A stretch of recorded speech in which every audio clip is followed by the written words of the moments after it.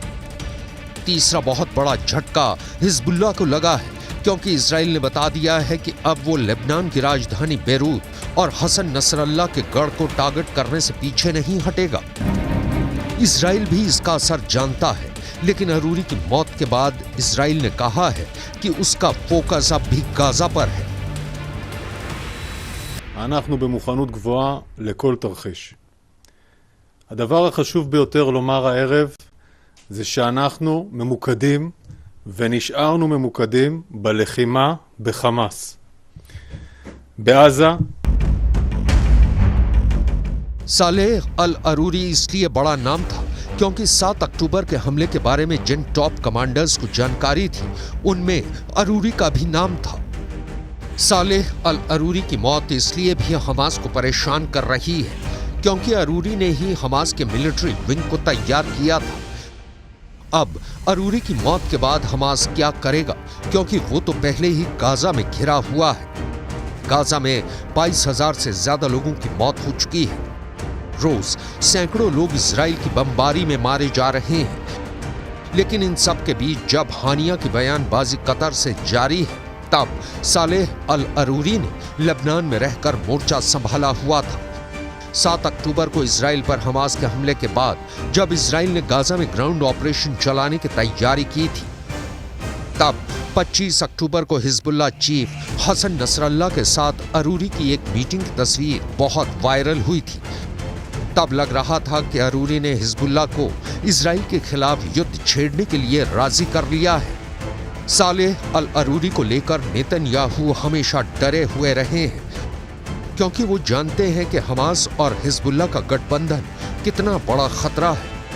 इस मीटिंग में 3 लोग थे, हमास के पॉलिटिकल ब्यूरो के उप प्रमुख सालेह अल अरूरी और साथ में फिलिस्तीनी इस्लामिक जिहाद के महासचिव जियाद नखालेह। इन दोनों ने लेबनान की राजधानी बेरूत में हिजबुल्लाह के चीफ हसन नसरल्लाह से मुलाकात की थी। इसके साथ ही हिजबुल्लाह ने लेबनान से लगे इजराइल के इलाकों में मिसाइलें दागनी शुरू कर दी थी। ऐसे कई हमलों में इजराइल के बहुत से सैनिक मारे गए और फिर इजराइल के जवाबी हमलों में हिजबुल्लाह के भी करीब 100 लड़ाकों की मौत हुई।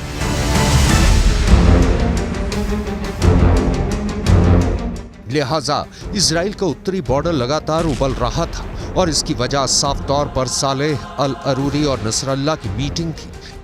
यही वजह है कि अमेरिका ने अरूरी की जानकारी देने के लिए 40 करोड़ रुपए का इनाम रखा था। लेकिन अब अरूरी के मारे जाने के बाद इजराइल तो बहुत खुश है, लेकिन अमेरिका की टेंशन बढ़ गई है। दरअसल जब अरूरी पर हमला हुआ तब अमेरिका अपने एयरक्राफ्ट कैरियर जेराल्ड फोर्ड को लाल सागर से हटाने का फैसला कर चुका था। इसका मतलब है कि अमेरिका अब इस वॉर जोन से हटना चाहता है या इसमें और ज्यादा नहीं उलझना चाहता। लेकिन हिजबुल्लाह और इजराइल के बीच युद्ध शुरू हुआ तो अमेरिका को इलाके में रुकना होगा और इजराइल का साथ देना पड़ेगा। अगर युद्ध बढ़ा तो समझ लीजिए कि पूरा पश्चिम एशिया या कहें अरब वर्ल्ड जंग के अंगारों में खौलने लगेगा। हजारों लाखों मौत होने का खतरा है, क्योंकि अब इजराइल ने मधुमक्खी का वो छत्ता हिला दिया है जो गाजा में हजारों लोगों और बच्चों की मौत के बावजूद शांत था। इसकी बहुत बड़ी वार्निंग अब संयुक्त राष्ट्र से भी आ गई है।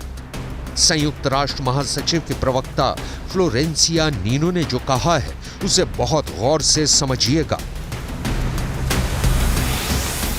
Because of the escalating tensions and the fragility of the situation in the region, we are calling for maximum restraint from all parties. We don't want any rash actions that could trigger further violence.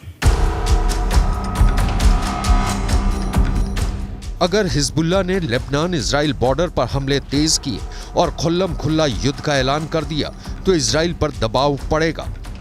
इस बात से Israel भी वाकिफ है।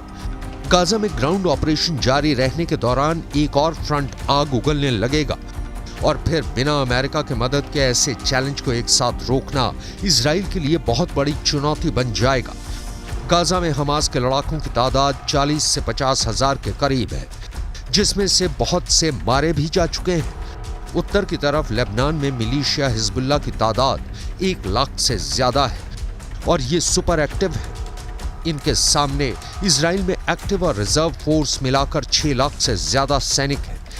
ये आंकड़े बताते हैं कि इजराइल के पास 4 गुना ताकत है। लेकिन गाजा में ही इजराइल पर हमले बढ़ने लगे हैं।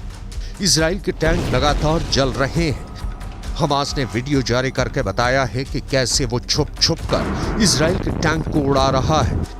यहाँ एक सुरंग से निकलकर हमास का एंटी टैंक दस्ता इजराइल के मरकावा टैंक पर बम फिट कर देता है और फिर वापस सुरंग में जाकर छिप जाता है। इस वीडियो में देखिए कैसे एक खिड़की के रास्ते हमास का एंटी टैंक दस्ता मरकावा टैंक पर यासीन रॉकेट से हमला करता है। गाजा हो, हमास हो, लेबनान हो, हिजबुल्लाह हो, ईरान हो या फिर इजराइल, और साथ में उसके लिए मारने और मिटने को तैयार अमेरिका, ये बड़े युद्ध के वो मसाले हैं जो यूक्रेन से भी खतरनाक या कहा जा सकता है कि विश्व युद्ध की पक्की गारंटी दे रहे हैं। The General urges all parties to exercise maximum restraint and take urgent steps to de-escalate tensions in the region. I mean, he was very clear in that he's mentioned it that this continued fighting has the risk of a great miscalculation by multiple actors, and I think this is what we've been seeing in different parts of the region, sadly.